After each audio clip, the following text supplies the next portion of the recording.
माननीय सभापति महोदय, आपके माध्यम और मेरी पार्टी के माध्यम से जो मुझे समय मिला उसके लिए आपका हृदय से आभार।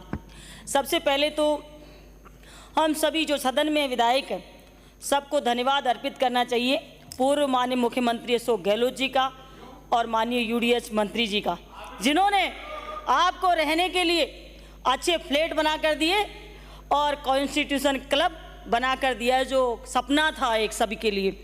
लेकिन इसमें कमी ये रख दी कि जैसे ही आपने उसमें सदस्य बनाना शुरू किया, एमएलएस के अलावा अन्य लोगों को भी शामिल किया, जो ठीक नहीं है। एक बार फिर से धन्यवाद देना चाहूँगी माननीय अशोक गहलोत जी को और माननीय यूडीएच मंत्री जी को, जिन्होंने मेरी विधानसभा में नगर पालिकाएँ बनाई, दो नगर पालिकाएँ बनाई। माननीय सभापति महोदय, मैं बताना चाहूँगी कि जिस तरीके से जैसे ही मेरी विधानसभा में नगर पालिका बनी, कुछ लोगों को लगा कि नरेगा चलेगा नहीं, लेकिन तुरंत ही ये रोजगार गारंटी का कार्य उन्होंने चालू किया, जिससे सभी को राहत मिली। एक बहुत महत्वपूर्ण ये योजना है सरकार की, जो कि कांग्रेस सरकार ने लागू की थी। प्रधानमंत्री जी ने आर्थिक सलाहकार, प्रधानमंत्री की जो आर्थिक सलाह का परिषद है, उसने भी इस योजना की पूरे देश में लागू करने के लिए सलाह दी। आप सबको ये मालूम है कि जिस तरीके से पूर्व मुख्यमंत्री माननीय अशोक गहलोत जी की ये सोच थी कि कोई भी राजस्थान के अंदर भूखा नहीं सोए, और इंदिरा रसोई संचालित करी। सभी जगह इंदिरा रसोई चालू करने का कार्य उन्होंने किया, नगर पालिकाओं के अंदर और अन्य जगहों ग्रामीण इलाकों में भी। तो मैं माननीय सभापति में कहना चाहूँगी कि जैसे ही आचार संहिता लगी, मेरी विधानसभा में 3 जो इंदिरा रसोई चालू थी वो आज तक बंद पड़ी है। नाम भले ही बदल दो, लेकिन माननीय मंत्री महोदय से अनुरोध करना चाहूँगी कि उन रसोइयों को चालू करवा दो, ताकि जो भूखे लोग अपना खाना सुबह शाम का वहाँ खा रहे थे वो दोबारा से चालू हो जाए और उनको इधर उधर भटकना नहीं पड़े। बामनवास तो ऐसा कस्बा है जहाँ होटल ढाबा भी नहीं है, और वो रसोई इतना कारगर साबित हो रही थी, दोनों रसोई, जिसमें रोज़ सैकड़ों लोग खाना खाते थे।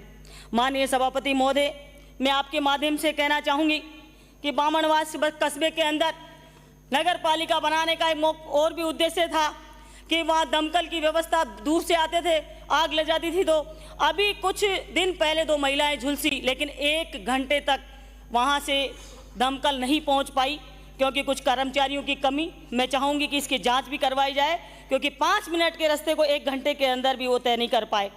बामनवास के अंदर पीपलाई से मेहंदीपुर बालाजी का एक बहुत हाईवे बना हुआ है, बड़ा रोड है, लेकिन कस्बे के अंदर ठेकेदार ने नाली निर्माण नहीं किया, जिससे बामनवास कस्बे के अंदर पानी भरता है और अव्यवस्था हो रही है।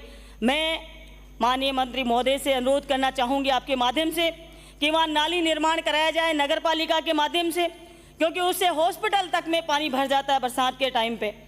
मैं चाहूँगी कि जिस तरीके से बोली के अंदर चरागाह भूमि को सीधा नगर पालिका में कन्वर्ट कर दिया, तो उससे किस्म तो उसकी बदली नहीं, और न पूरा का पूरा नगर पालिका के अंदर कन्वर्ट हो गया, तो वो किसी काम की नहीं है, न राजस्व की है, न इधर की है। दोनों उसकी सुरक्षा भी नहीं कर पा रहे और न ही उसको किसी काम में ले पा रहे। तो इसलिए मैं अनुरोध करना चाहूँगी कि जिस तरीके से कॉलोनियाँ बसी हुई है उसको रेगुलाइज किया जाए। माननीय सभापति महोदय, मेरा थोड़ा टाइम अभी बचा हुआ है।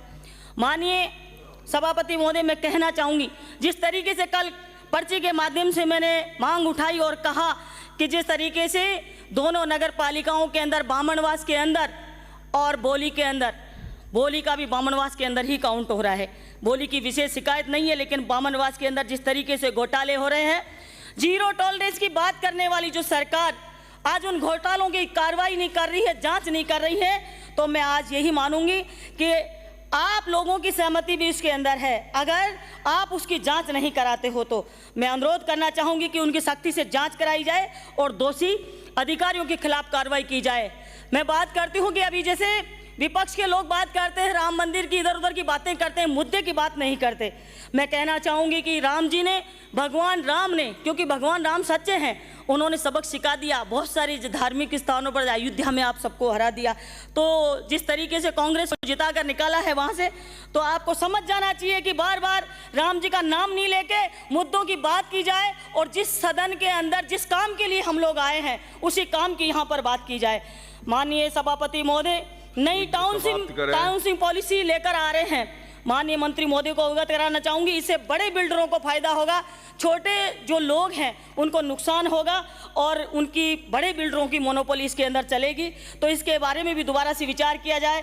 माननीय सभापति महोदय, मैं आपके माध्यम से कहना चाहूँगी कि बामनवास के अंदर जो रोड है, हाईवे, वो गौशाला बना हुआ है। नगर पालिकाओं में भी ऐसी स्कीम है कि छोटी छोटी हम गौशालाएं खोल सकते हैं। बामनवास में बहुत सारी जमीन चरागाह भूमि है, और वहां पर गौशाला खोलने के लिए मैं अनुरोध करना चाहूंगी। धन्यवाद सभापति।